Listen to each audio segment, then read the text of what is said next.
அக்காவோட வீட்டில் நடந்த ஒரு சம்பவம். அக்காவோட அங்கே குழந்தை வந்து அவங்க தூங்கிட்டு இருக்கும்போது நீங்கள் ஒரு விஷயம் பண்ணீங்க அப்படிங்கும்போது. என்னது? தொட்டில் தூங்கிட்டு இருக்கும்போது நான் அந்த பையனை போய் அது வந்து அது பையன் ஃபஸ்ட்டு பையனை நான் போயிட்டு மூக்கையும் இப்படி வாயும் மூடிடுவேன். குட்டி 3 மாதம் அந்த மாதிரி குழந்தை போய் இப்படி மூடிட்டு அவன் ரெட் ஆகிடுவான். அப்போ தான் விடுவேன் பயந்துட்டு. அந்த மாதிரி ஒரு 4-5 வாட்டி அட்டம் பண்ணியிருக்கேன். 4-5 வாட்டி அட்டம் பண்ணியிருக்கேன். அதுவெல்லாம் பயந்து பட் லாஸ்ட்டாக பண்ணும்போது எங்கள் அக்கா பார்த்துட்டு என்னை அடித்தாங்க. அப்போது எனக்கு 3-4 வயசு.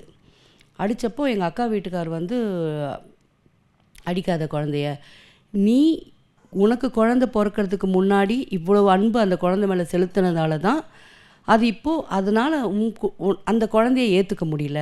ஸோ அது நடந்தது உண்மைதான். ஆனால் அதில் எனக்கு பாசம் தான் அதிகமாக தெரிஞ்சுது. எவ்வளோ பாசம் அது அதான் பொசசிவ்னஸ் டுவர்ட்ஸ் அக்கா. ஓகே.